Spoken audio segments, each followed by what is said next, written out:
पढ़ा था।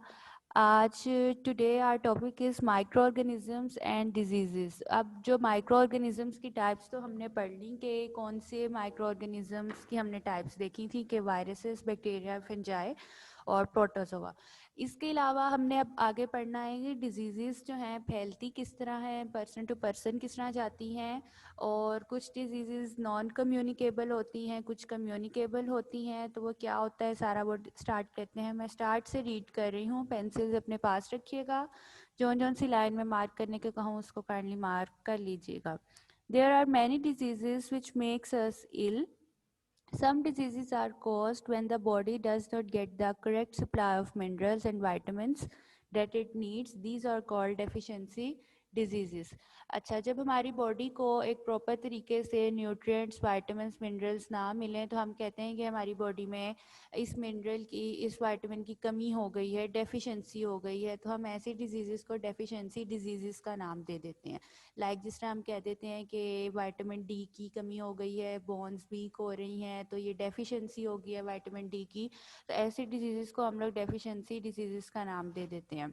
सम diseases are caused because a part of body stops working properly. हमारी body के जब कुछ पार्ट्स वर्क नहीं करते प्रॉपरली, उसकी वजह से कोई ना कोई डिजीज़ जो है वो स्प्रेड हो जाती है. Such diseases affect the liver, heart, kidneys और other organs of the body.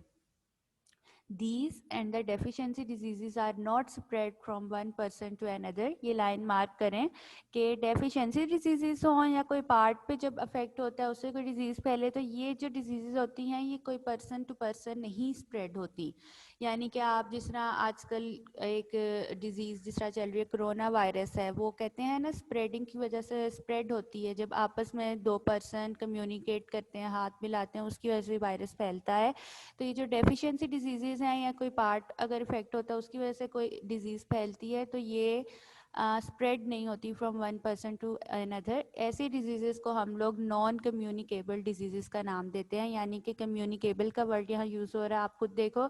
हम लोग किसी से कम्युनिकेट नहीं करते कि डिजीज़ जो है हम में से किसी दूसरे बंदे में ट्रांसफ़र हो जाए. ये नॉन कम्युनिकेबल होते हैं, यानी कि ये बॉडी के अंदर इटसेल्फ प्रोड्यूस होती हैं, किसी पर्सन की वजह से नहीं फैलती हैं.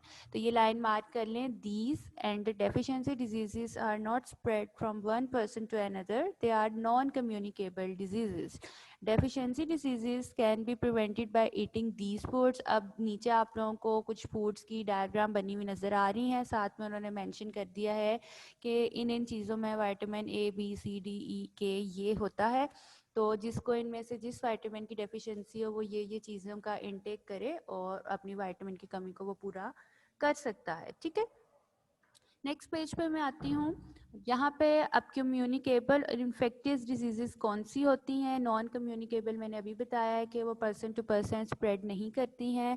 अब इन दोनों लाइंस को भी आप लोग मार्क कर लें. कम्युनिकेबल और infectious diseases spread from person to person. ये पर्सन टू पर्सन फैलती हैं. They are caused by micro organisms entering the body.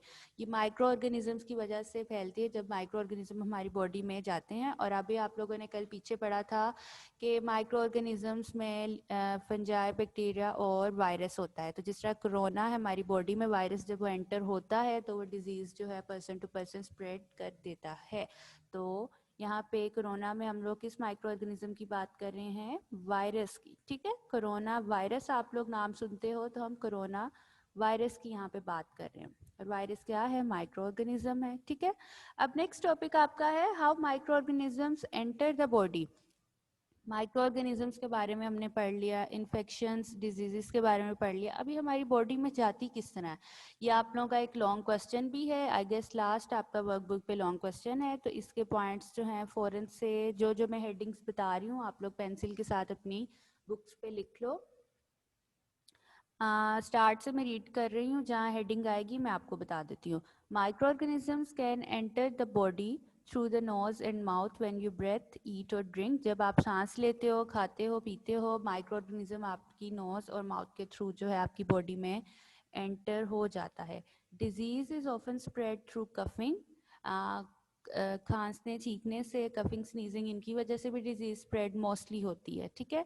The common cold and measles are examples. These diseases are pass from the infected person through the air by cough और sneeze.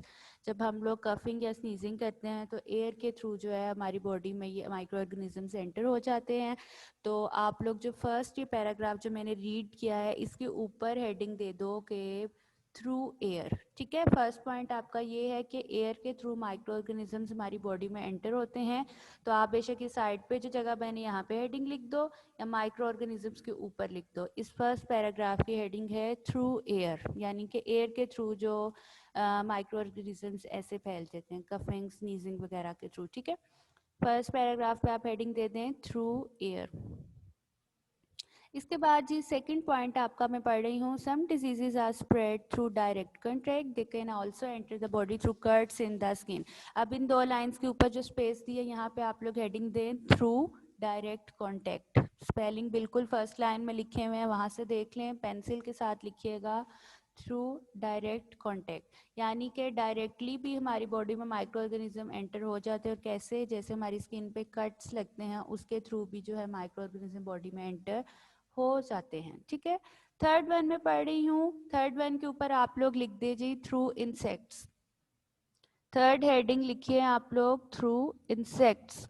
Insects के through भी अब diseases फैलती हैं। और कैसे कि जाहिर है जब इंसेक्ट्स बाइट करते हैं तो वो उनके स्लाइवा में जो है उससे ट्रांसफ़र हो जाती हैं डिजीजेस हमारी बॉडी में।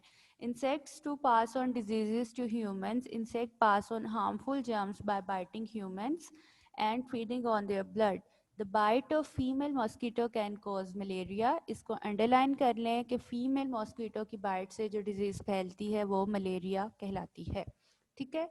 Yellow fever, plague, typhus and sleeping sickness are also caused by the bite of insects such as mosquitoes, fleas, bugs and sand flies. इस पैराग्राफ की हेडिंग मैंने आपको अभी बताई है थ्रू इंसेक्ट्स, इसकी हेडिंग दे दीजिए, ठीक है। लास्ट में है थ्रू वर्म्स, यानी डिफरेंट वर्म्स होते हैं उनसे भी इन्फेक्शंस कोज हो जाती हैं, उसकी हेडिंग आप लोग दे दीजिए through worms. Infections can be caused by different type of worms. For example, the hookworm larva can burrow through the human skin.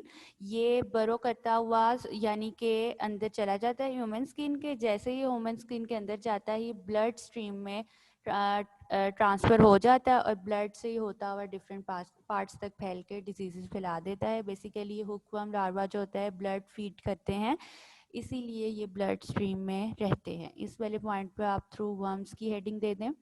Last line जो लिखी हुई है, some diseases can also be spread through infected food and water, यहाँ पे आप through infected या contaminated का word use कर दें। कंटेमिनेटेड भी कहते हैं गंदी खुराक, यानी कि फूड और वाटर गंदगी से भी फैलती हैं बीमारियां। तो आप थ्रू इन्फेक्टेड या कंटेमिनेटेड फूड एंड वाटर लिख दीजिए लास्ट लाइन पे, ठीक है।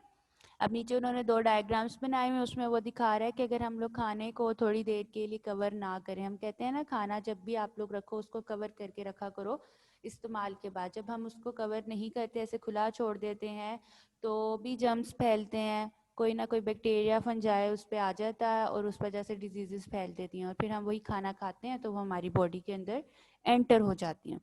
सेम उसने कहा है कि अगर हम कंटेमिनेटेड वाटर पी लेते हैं, आपको पता है गंदा पानी पीने से कितनी बीमारियां फैलती हैं जिसमें बेसिक टाइफाइड और कोलेरा होती हैं, ठीक है।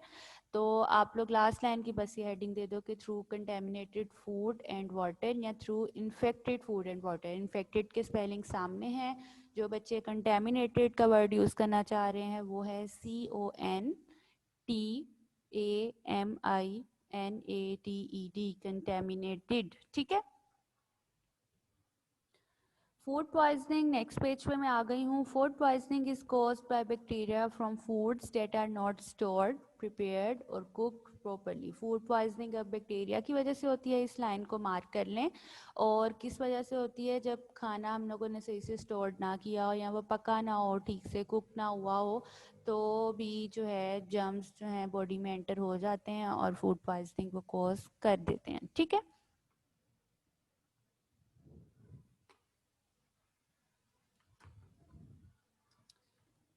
इसके बाद जर्म्स इन फूड है, ये टॉपिक मैं आपके साथ कल डिस्कस करूंगी।